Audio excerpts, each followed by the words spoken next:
The gentle hum of the engines filled the bridge of the Venture as Captain James Anderson stood at the main viewport, watching the endless sea of stars. It had been 6 months since Earth's first deep space exploration fleet left the solar system, carrying humanity's hopes and dreams into the unknown. "Captain," called out Mike from his sensor station, his voice tight with excitement. "I'm picking up something big. Really big." Anderson turned away from the viewport, his weathered face showing careful interest. "Define big, officer." "Sir, it's—" Mike paused, double-checking his readings. "It's a station, about the size of Earth's moon." The bridge fell silent. Anderson walked over to Mike's station, looking at the readings himself. The Venture, along with its sister ships, the Pioneer and the Seeker, had just made history. First contact was no longer a question of if, but when. "Send the standard greeting package," Anderson ordered, following first contact protocol to the letter. "And get me Captain Wells from the Pioneer and Captain Roberts from the Seeker on the line." Before the communications officer could act, every screen on the bridge lit up with strange symbols that quickly transformed into perfect English. ATTNTIONUNREGISTERED vessels. UAHVENTRED Galactic KON seal space. Maintain QRENT position and PREPRA for evaluation. Resistance will be noted in your species per man. Anderson couldn't help but smile. A permanent record. It sounded like being sent to the principal's office. "Send a reply," he said. "Inform them we're happy to comply and request docking instructions." The crew looked at each other, grins spreading across their faces. There was no fear, no panic, just pure human curiosity and excitement. This was what they had trained for. "Sir," said Tom from engineering, "should we power down weapons as a sign of good faith?" Anderson shook his head. "Keep everything running normally. We're not here to surrender. We're here to meet new friends. If they're worried about our little ships, that's their problem." The massive station grew larger in their view, its surface gleaming with lights and movement. It was a masterpiece of engineering, with smooth curves and impossible angles that seemed to bend space itself. "New transmission coming in," reported Lisa from communications. They're sending docking coordinates." "But sir," they seem confused. "Confused about what?" "They've sent the same message 3 times, asking us to confirm that we achieve space travel independently. They seem very interested in our engines." Anderson straightened his uniform. "Well, let's not keep them waiting. Signal the Pioneer and the Seeker to follow our lead. Standard formation, all sensors recording." As the 3 human ships approached the massive station, more messages arrived, each sounding increasingly puzzled. The Galactic Council, it seemed, had not expected humans to achieve faster-than-light travel on their own. The docking procedure was smooth, almost too smooth. The station's automated systems gently guided each ship into a massive bay that could have held 100 more vessels their size. "Sir," Mike called out again, "I'm reading thousands of life signs. Different species, lots of them. And they're all gathering near our docking bay." Anderson stood up, straightening his jacket one final time. "Well then, let's give them a proper hello. Send word to the Pioneer and the Seeker, full dress uniforms for the greeting party. Let's show them that humanity knows how to make an entrance." As the airlocks prepared to open, Anderson addressed his crew one final time. "Remember, everyone, we're not here as subjects or servants. We're here as equals, representing the best of humanity. Let's show them what that means." The airlock doors slid open with a soft hiss, revealing a gathering of alien beings of all shapes and sizes. At their center stood a tall, dignified figure holding what appeared to be a data tablet. "Welcome," the figure said in that same perfect English, "to the Galactic Council Evaluation Center. Please prepare for immediate species assessment and classification." Anderson stepped forward, a warm smile on his face.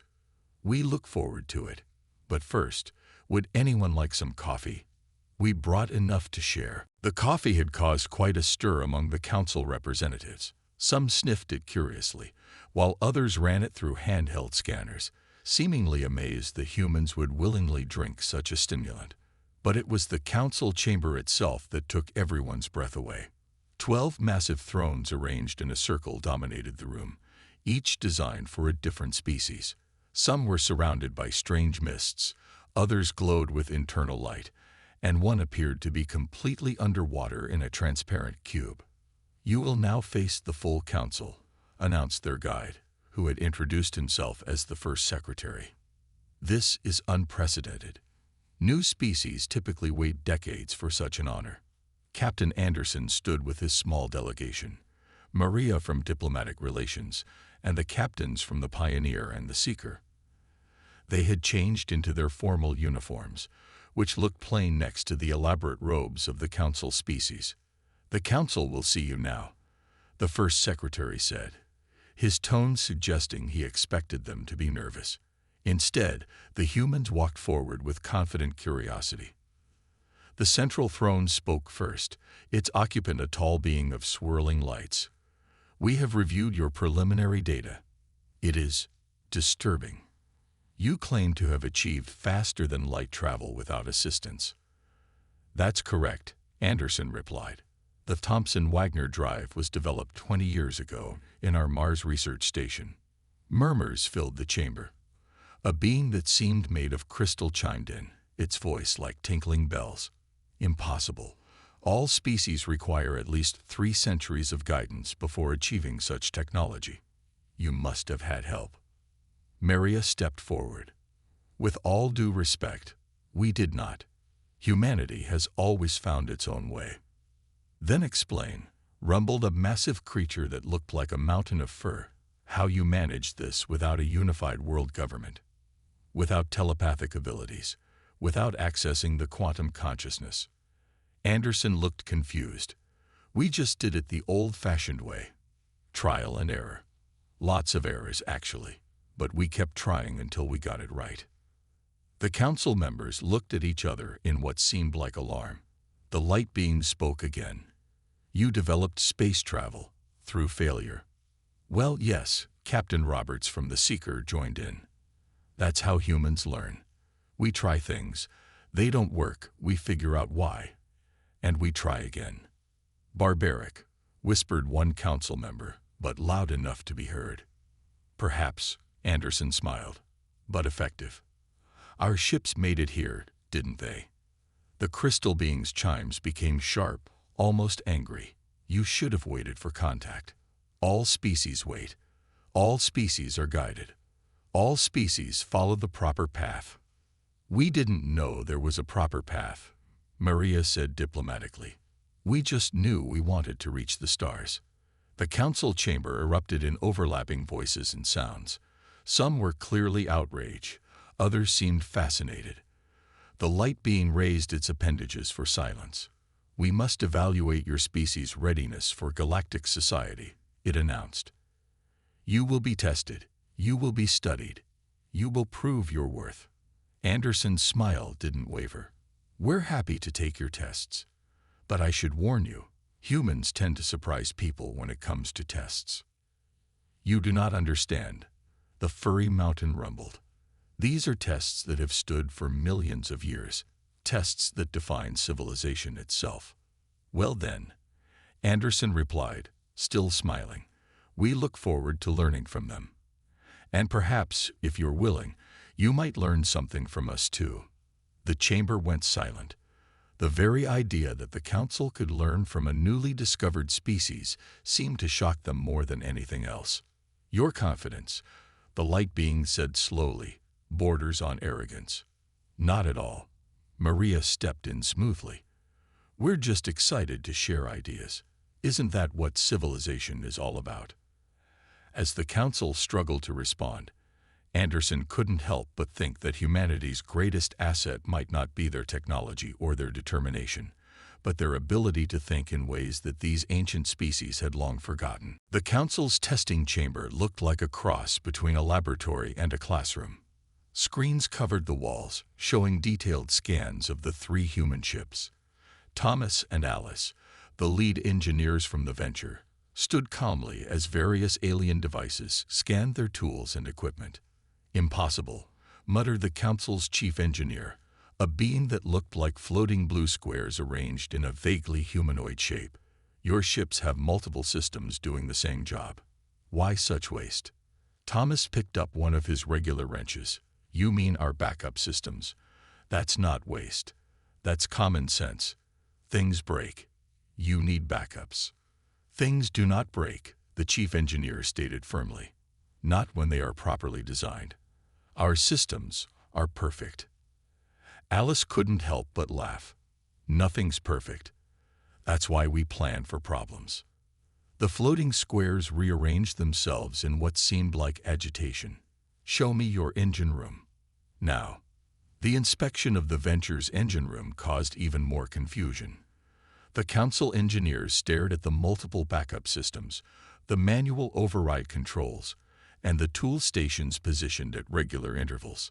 But where is the quantum harmonizer?"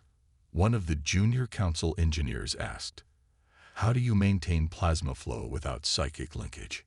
Thomas held up a simple tablet computer. "We use this. We check the gauges, adjust the flow manually, and keep an eye on the temperature." The Council engineers looked horrified. "Manual adjustments? You touch your engines." "Well, yeah," Alice said, opening a maintenance panel. "How else would we fix them?" "Fix them?" The chief engineer's squares spun in distress. Systems should not need fixing. They should work perfectly, always.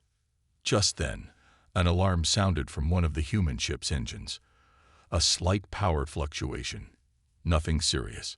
Before the Council engineers could react, Thomas and Alice were already moving. They worked together smoothly, checking gauges, adjusting valves, and stabilizing the power flow. The whole process took less than 5 minutes. The Council engineers watched in stunned silence. You modified the system while it was running," the chief engineer said quietly.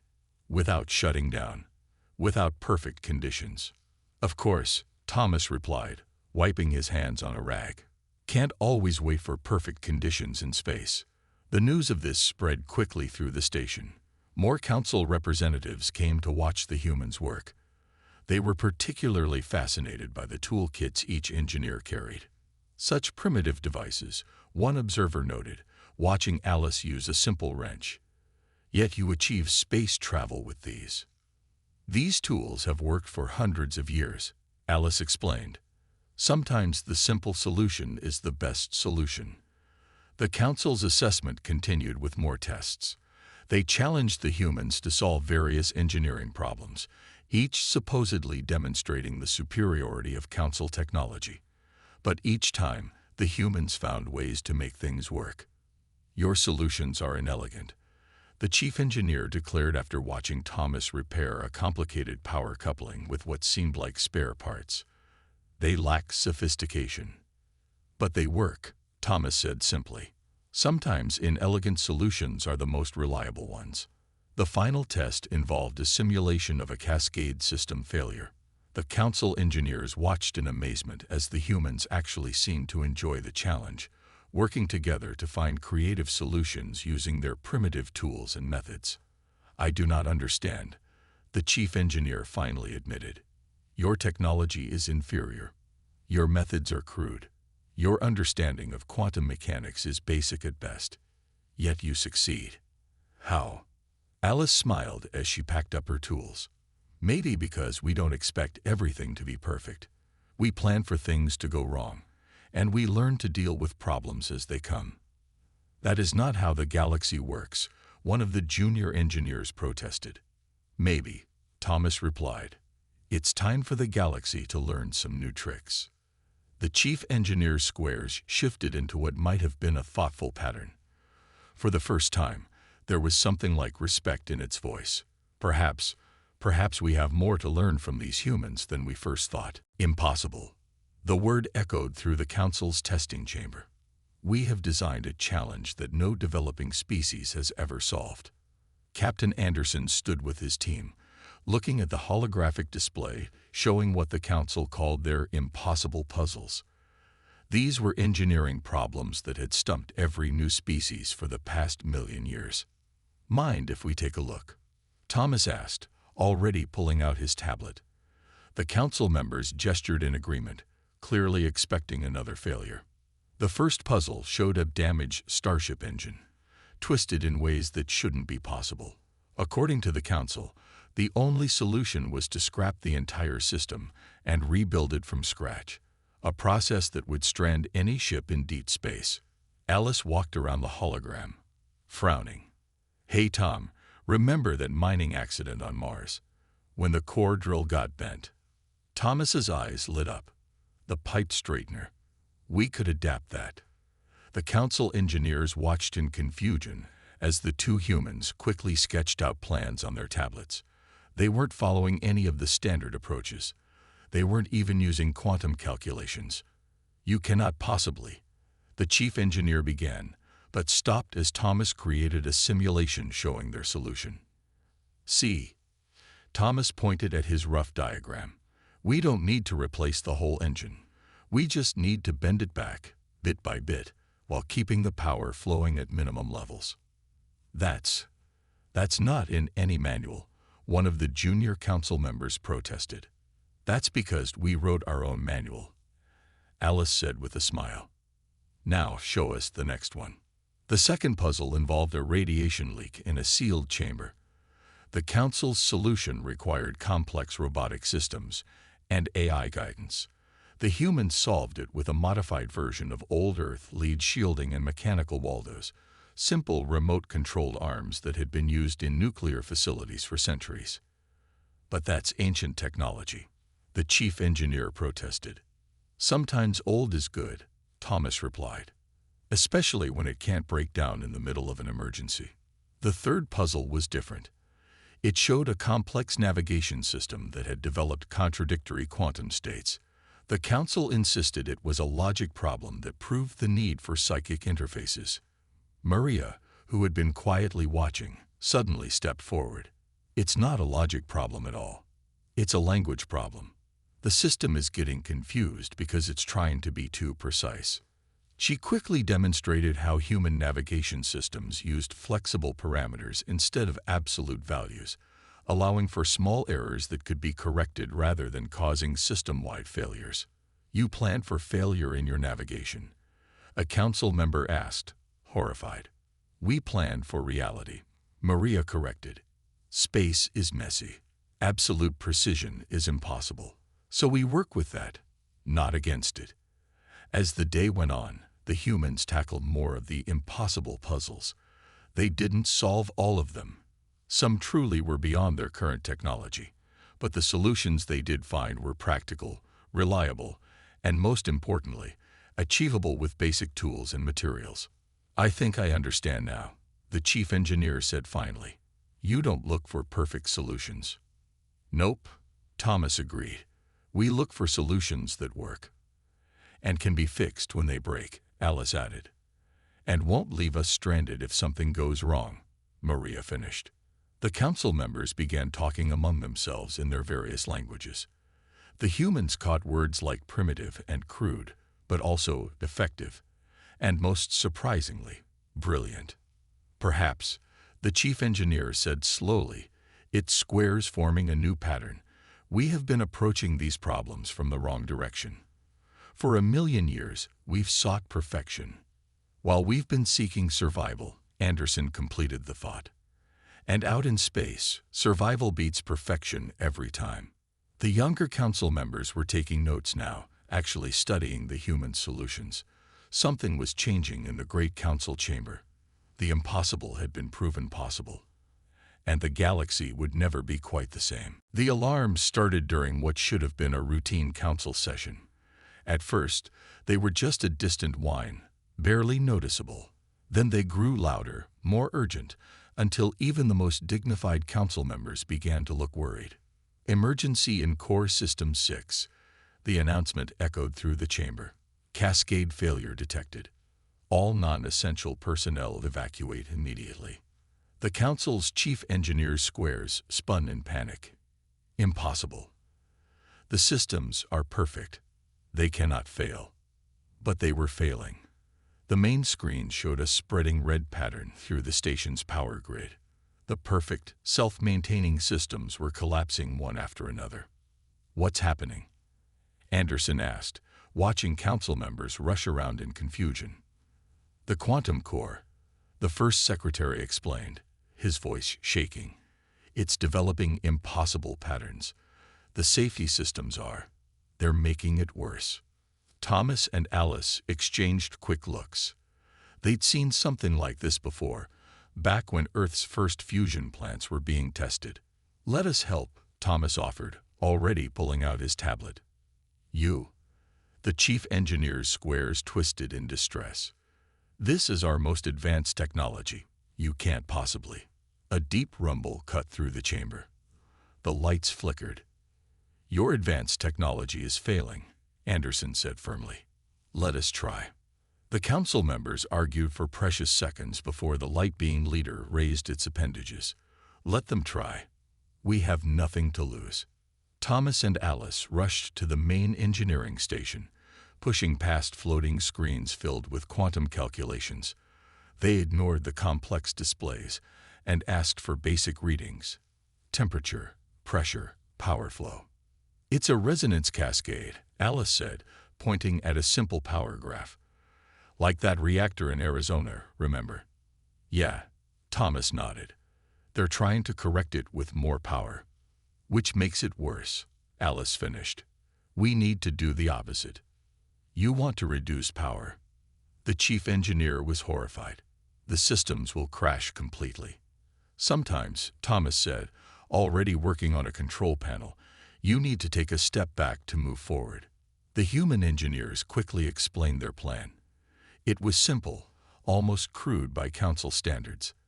They would shut down systems in sequence, create a controlled failure, then restart with basic power before bringing the quantum systems back online.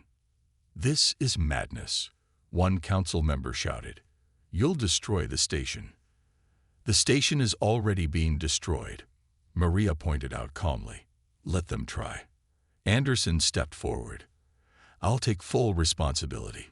If it fails, Earth will accept the consequences. The station shuddered again. Warning lights flashed across every screen. Do it, the light being ordered.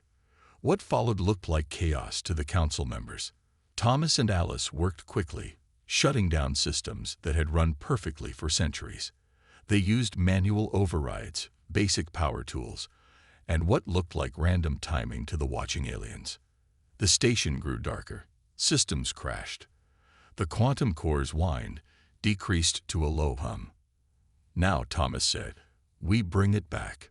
Slowly. They restored power in stages, using the simple backup systems first.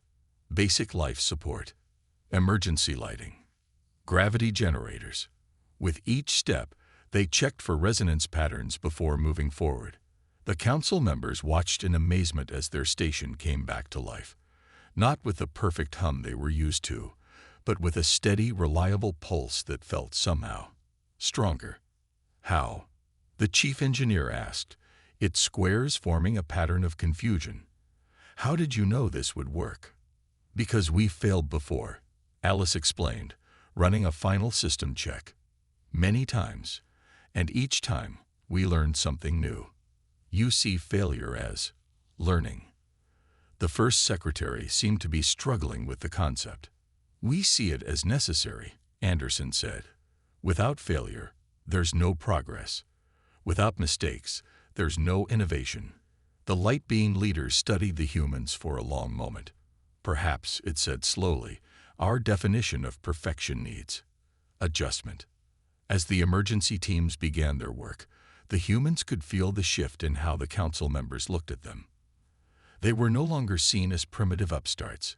They had become something else entirely, teachers of a lesson the galaxy had forgotten. The days following the crisis brought strange changes to the council station. Younger council engineers could be seen carrying human-style toolkits. Some had even started taking notes by hand instead of relying on their perfect memory systems. "Look at this," Thomas said to Alice, pointing at a group of alien engineers actually opening a panel to check the systems inside. "They're getting their hands dirty." The council chambers had changed too. The perfect order was disrupted by new additions, simple backup systems installed alongside the quantum technologies.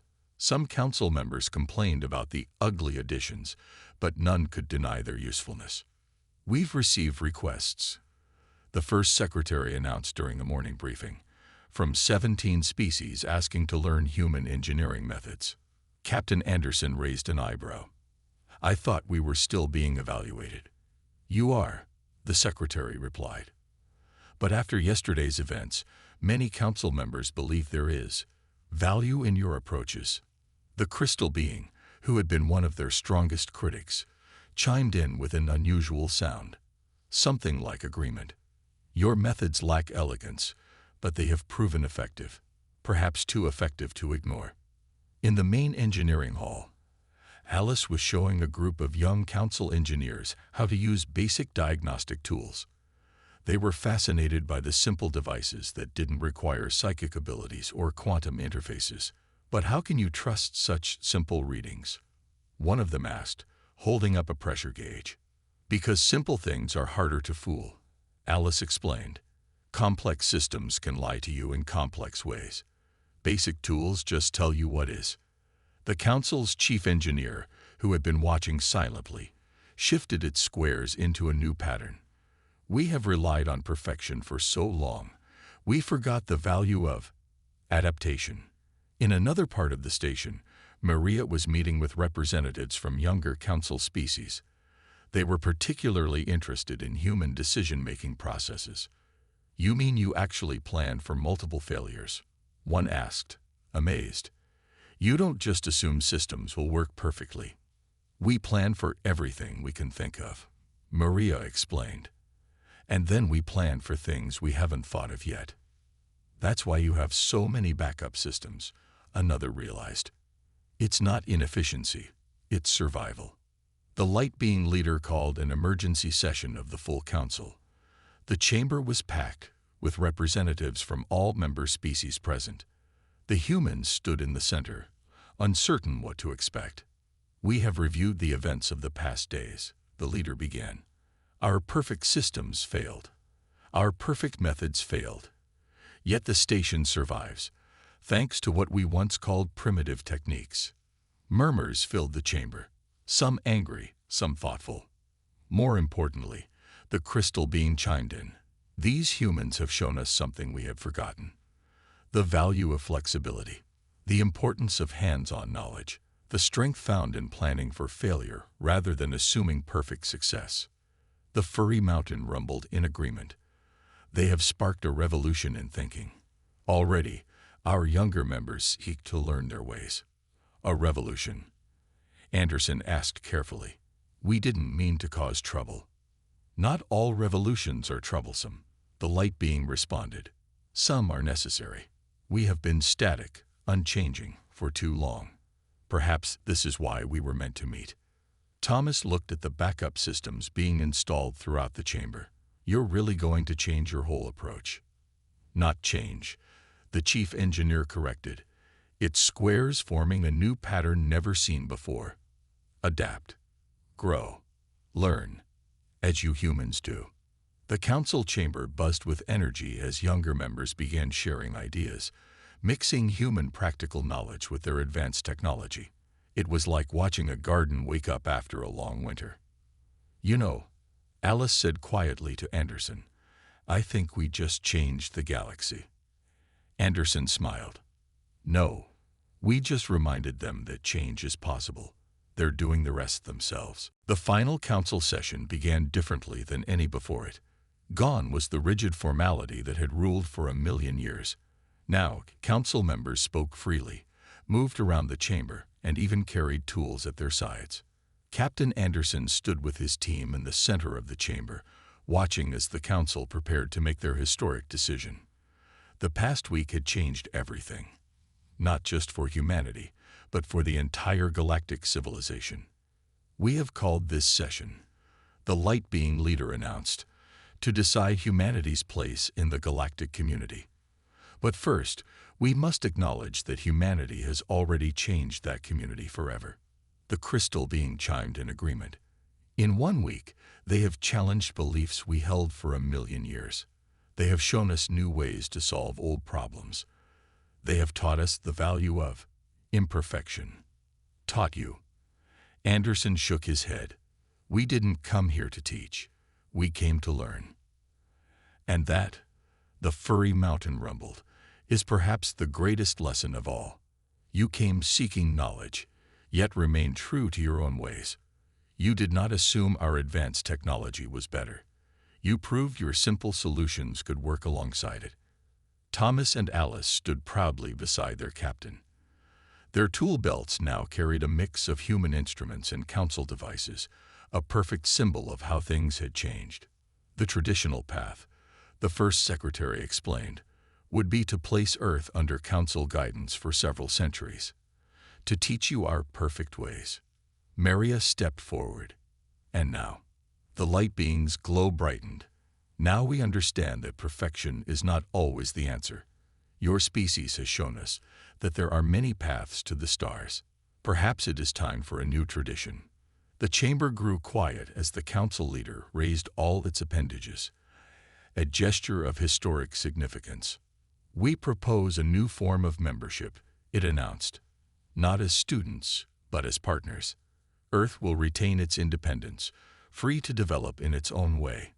In return, you will help us remember the values of adaptation, of practical solutions, of learning from failure. Anderson looked at his team, seeing the pride in their faces. You're offering us equal membership. Just like that. The crystal being chimed with what sounded like laughter. Just like that. You saved our central station from catastrophic failure. You've begun a revolution in engineering practices. You've shown us that our perfect way isn't the only way. You've earned this many times over. But the furry mountain added, we have conditions. Of course you do. Anderson smiled. Let's hear them. First, we want Earth to establish engineering schools throughout council space. Teach our people your practical methods, your hands-on approach. Thomas grinned. We can do that. Second, we want your help in redesigning crucial systems, adding what you call backup systems to prevent another crisis. Happy to help. Alice nodded. And finally, the light being said, we want you to continue challenging our assumptions. Keep showing us new ways to solve problems. Help us remember that the galaxy is too vast for any single approach to be perfect. Maria looked at Anderson. I think we can manage that, Captain. Anderson stepped forward, addressing the full council. We accept your conditions, but we have one of our own. The council members stirred with interest. We want this to be a true partnership. We'll teach, yes, but we also want to learn. Your technology, your science, your understanding of the universe, we want to learn it all. Not to copy it, but to adapt it in our own way. The light being's glow pulsed with approval. Exactly as we hoped you would say. Welcome, humanity, to a new age of galactic civilization. Together, we will find a balance between perfection and adaptability, between advanced technology and practical solutions. As cheers filled the chamber, Anderson looked at his team. Well, he said with a smile, I guess we really did change the galaxy. No, Captain, the first secretary corrected. You helped the galaxy change itself, and that is a far greater achievement.